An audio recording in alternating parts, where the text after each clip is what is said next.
हर साल में 12 महीने होते हैं और हर महीने के बीतने के साथ कैलेंडर भी बदल जाता है।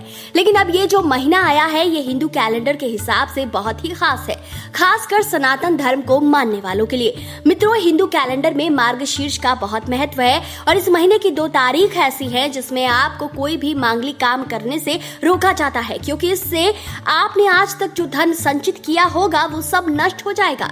तो कौन से हैं वो 2 दिन और क्यों इस माह में मथुरा में निवास करने के लिए शास्त्रों में बहुत कुछ लिखा गया है और क्यों कहा जाता है कि अगर आप कार्तिक माह में स्नान दान करने से चूक गए हैं तो यह महीना आपके लिए सर्वोत्तम है।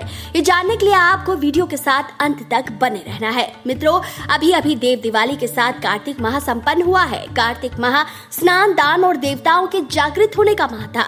अब मार्गशीर्ष माह प्रारंभ हो चुका है। अंग्रेजी कैलेंडर समझने वालों के लिए ये नवंबर माह है, लेकिन हिंदू पंचांग में इस माह को अगहन भी कहा जाता है। हिंदू पंचांग में 12 महीने बताए गए हैं, जिसमें 9वें महीने का ही एक अतिरिक्त नाम मार्गशीर्ष है। ये माह भगवान कृष्ण को अति प्रिय है। कहा जाता है कि इस माह मथुरापुरी में निवास करने का बहुत महत्व है। स्कंद पुराण में कहा गया है कि इस माह तीर्थराज प्रयाग में 1000 वर्ष तक निवास करने से जो फल प्राप्त होता है वह मथुरापुरी में केवल इस माह में निवास करने से मिल जाता है। इस माह में ही ब्रह्मांड के 2 प्रमुख देवों का विवाह संपन्न हुआ था। कहा तो ये भी जाता है कि इसी माह में सतयुग की स्थापना हुई थी। और क्या है इस माह की और खास बातें जिसे हर सनातनी को जानना चाहिए, इसके लिए बने रहे हमारे साथ। मित्रों, महीने के अंतिम दिन यानी पूर्णिमा तिथि पर चंद्रमा जब मृगशिरा नक्षत्र में होता है तब मार्गशीर्ष माह प्रारंभ हो जाता है। जिस तरह से सावन का महीना आदिदेव महादेव को समर्पित है, ठीक उसी प्रकार ये माह भगवान श्री कृष्ण को समर्पित है। इस माह में भी कार्तिक माह की तरह स्नान दान आदि का बड़ा महत्व है। कहा जाता है इस माह श्रद्धा भक्ति से प्राप्त पुण्य के बल पर हमें सभी सुखों की प्राप्ति होती है।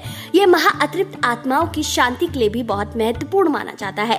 श्री कृष्ण ने मार्गशीर्ष मास का महत्व स्वयं गोपियों को भी बताया था। उन्होंने कहा था कि मार्गशीर्ष माह में जो कोई यमुना स्नान करेगा उसे मैं आसानी से मिल जाऊंगा। 9 नवंबर 2022 को मार्गशीर्ष माह का प्रारंभ हो चुका है, जो 9 दिसंबर तक चलेगा। इस मास में कई व्रत त्योहार आने वाले हैं, जिसे आप आज ही नोट कर लें, जिसे हम आगे बताने वाले हैं। आपको जानकर हैरानी होगी, लेकिन यही वो महीना है जब कहा जाता है कि सतयुग की स्थापना हुई थी, यानी वो युग जब केवल सत्य का राज था, कोई भी झूठ नहीं बोलता था, लोगों की आयु 100 वर्ष की हुआ करती थी। यही नहीं, यही वो महीना है जिसमें महर्षि कश्यप ने कश्मीर राज्य की स्थापना की थी। चलिए अब आपको बताते हैं इस महीने में कौन से त्योहार मनाए जाने वाले हैं। इस माह में आने वाले त्योहार है काल भैरव अष्टमी, उत्पन्ना एकादशी, विवाह पंचमी, नंदा सप्तमी, मोक्षदा एकादशी और अनंत त्रयोदशी। इनके अलावा महीने के अंतिम दिन यानी पूर्णिमा तिथि पर दत्त जयंती का भी पर्व मनाया जाएगा। वैदिक काल से ही मार्गशीर्ष माह का बहुत महत्व रहा है। माना जाता है प्राचीन समय में मार्गशीर्ष से ही नव वर्ष का प्रारंभ हुआ था। यही वो माह है जब सनातन संस्कृति के 2 प्रमुख विवाह संपन्न हुए थे, एक शिव विवाह और दूसरा राम विवाह। हिंदू पंचांग के अनुसार मार्गशीर्ष शुक्ल पंचमी को राम विवाह हुआ था, जबकि शिव पुराण रुद्र संहिता पार्वती खंड के अनुसार इसी माह शिव और पार्वती का विवाह निश्चित हुआ था।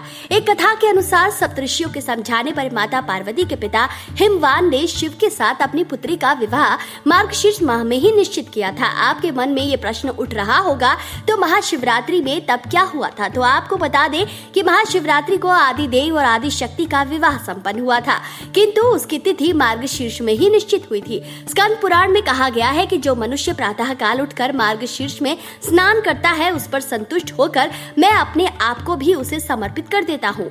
अब बताते हैं उन 2 तिथियों के बारे में जिसे शून्य तिथियां कहते हैं।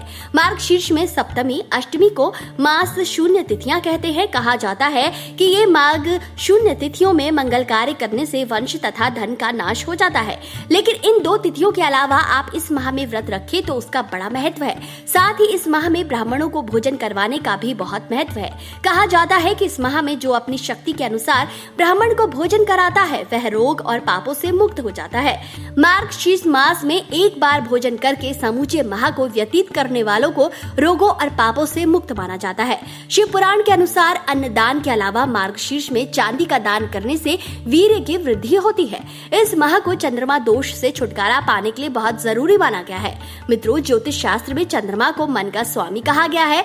मन को शांत करने के लिए कुंडली में चंद्र का मजबूत होना बहुत जरूरी होता है। इसलिए शास्त्रों में यदि किसी की कुंडली में चंद्र दोष है, मन शांत नहीं रहता और डिप्रेशन बना रहता है, ऐसे लोग इस माह में चंद्रमा संबंधी कुछ उपाय जरूर करें, जिससे दोषों को कम करने में मदद मिल सकती है। इस महीने आप शंख की पूजा अवश्य करें, क्योंकि ऐसा करना अति शुभ माना जाता है। मित्रों, शंख में माता लक्ष्मी का वास होता है, जिसे स्वयं भगवान विष्णु धारण करते हैं।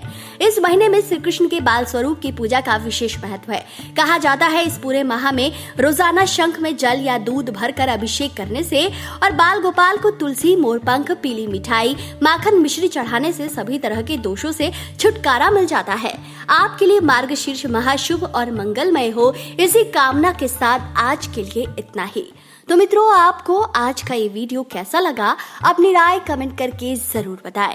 वीडियो अगर पसंद आया है तो इस ज्ञान को अपने तक सीमित न रखें।